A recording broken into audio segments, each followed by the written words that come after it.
لیکن نشہ اتنا غالب تھا کہ میں بے حد سدھ ہو کر سو مر گیا۔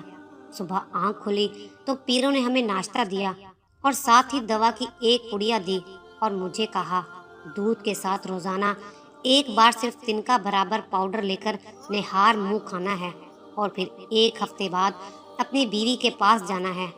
لوگوں کی آمد و رفت کا سلسلہ شروع ہو چکا تھا۔ میں نے دوائی لی اور واپسی کے لیے ان سے اجازت طلب کی۔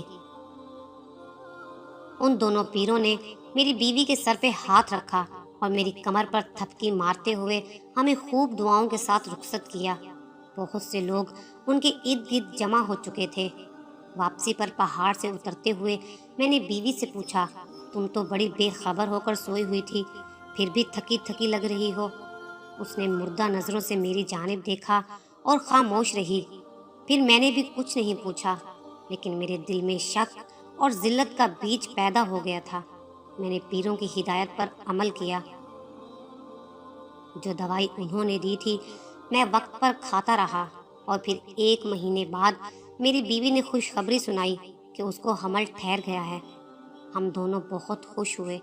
میں نے 1-2 بار بیوی سے اس رات جب پیر اسے اٹھا کر اندر لے گئے تھے پوچھنا چاہا کہ کیا ہوا تھا، مگر بیوی ہر بار یہ کہہ کر ٹال دیتی کہ مجھے کچھ یاد نہیں ہے۔ پھر میں بھی بالکل بھول گیا، بلکہ جب ہمارا بیٹا پیدا ہوا تب تو خوشی سے ہم دونوں بہت خوش تھے، لیکن میں دیکھ رہا تھا کہ میری بیوی کی آنکھوں میں خوشی کے باوجود ویرانی سی اور دکھ کا سایہ ہے۔ بیٹے کی پیدائش کے 5 مہینے بعد میں الماری میں کچھ ڈھونڈ رہا تھا کہ اچانک میرے ہاتھ وہ رپورٹ لگ گئی جس میں صاف صاف لکھا تھا کہ میں کبھی باپ نہیں بن سکتا تھا۔ رپورٹ پڑھتے ہی میرے اندر تلاطم مچا اور میں بہت پریشان ہو گیا۔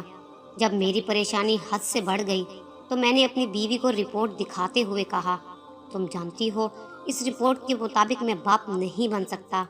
کیا پیر کی دوا کھانے سے ہمارا بیٹا پیدا ہوا ہے؟ مجھے سچ سچ بتاؤ اس رات کیا ماجرا ہوا تھا؟ شک تو مجھے پہلے دن سے ہی ہو گیا تھا۔ میرا تھوڑا غصہ کرنے پر اس کی آنکھوں سے آنسو پھوٹ پڑے۔ روتے ہوئے کہنے لگی تم اگر اس رات جاگ بھی جاتے تو کیا کر لیتے؟ تمہیں تو پہلے ہی کھانے میں کوئی نشے آور چیز ملا کر انہوں نے کھلا دی تھی۔ مجھے اس وقت اندازہ ہو چکا تھا جب میرے چلانے پر بھی تم اٹھ کر نہیں آئے۔ اگر تم آ بھی جاتے تو وہ تمہیں مار کر کھائی میں پھینک دیتے۔ اس رات پیر مجھے اپنے حجرے میں لے گئے تھے اور پھر مجھے اٹھا کر کہا کہ تم کو اولاد لینی ہے، تمہارے لیے یہ دوا تیار کی ہے، اس کو پی لو۔ میرے ساتھ ایک اور عورت بھی تھی، اس کو بھی انہوں نے دوائی پلائی اور ایک پیر اس کو دوسرے حجرے میں لے گیا۔ دوا پیتے ہی میرے بدن میں آگ سی لگ گئی، کانوں سے دھوئیں نکلنے لگے اور مجھ پر مستی چھا گئی۔ مجھے اس وقت تمہاری بہت ضرورت تھی، لیکن تم میرے پاس نہیں تھے۔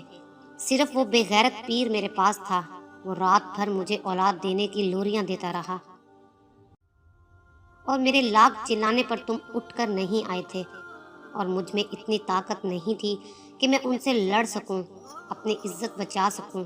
وہ یہی کہتا رہا یہاں جو بھی عورت بچہ لینے کے لیے آتی ہے اسے یہ سب کرنا پڑتا ہے، بس تم چپ رہو، اگر صبح کسی کو بتاؤ گی تو تمہیں اور تمہارے شوہر کو مار دیا جائے گا۔ اب مجھ سے اور کیا پوچھنا چاہتے ہو؟ تمہیں تو اولاد مل گئی ہے، دنیا کو منہ دکھانے کے قابل ہو گئے ہو۔ تمہیں اور تمہاری امی کو شوق تھا مجھے پیروں کے پاس لے جانے کا، مگر میں تو برباد ہو گئی ہوں۔ اللہ کو منہ کیسے دکھاؤں گی؟ وہ بیٹے سے پیار بھی بہت کرتی ہے اور روتی بھی بہت ہے۔ وہ تو اس کی حقیقی ماں ہے، اس میں اس کا کیا قصور ہے؟ قصور تو میرے جیسے مردوں کا ہے جو پیروں کی عقیدت میں اندھے ہو جاتے ہیں اور اپنی بیویوں کی کوکھ میں گناہ پالتے ہیں۔ خدا کے لیے ان جیسے جھوٹے پیروں سے بچیں۔ اولاد سے محروم لوگ در در سے دوا کے لیے بھاگتے، روپیہ پیسہ بہاتے اور اپنی عزتیں بھی گوا بیٹھتے ہیں، اس لیے کہ انہیں ایک کھلونا مل جائے، زندگی کی آس اور سہارا مل جائے۔ ہمارے معاشرے میں ایسے بہت سے شیطان نما انسان ہیں جو نامراد عورتوں کی جھولی اولاد سے بھرنے کے دعوے کرتے اور انہیں اپنی ہوس کا نشانہ بناتے ہیں۔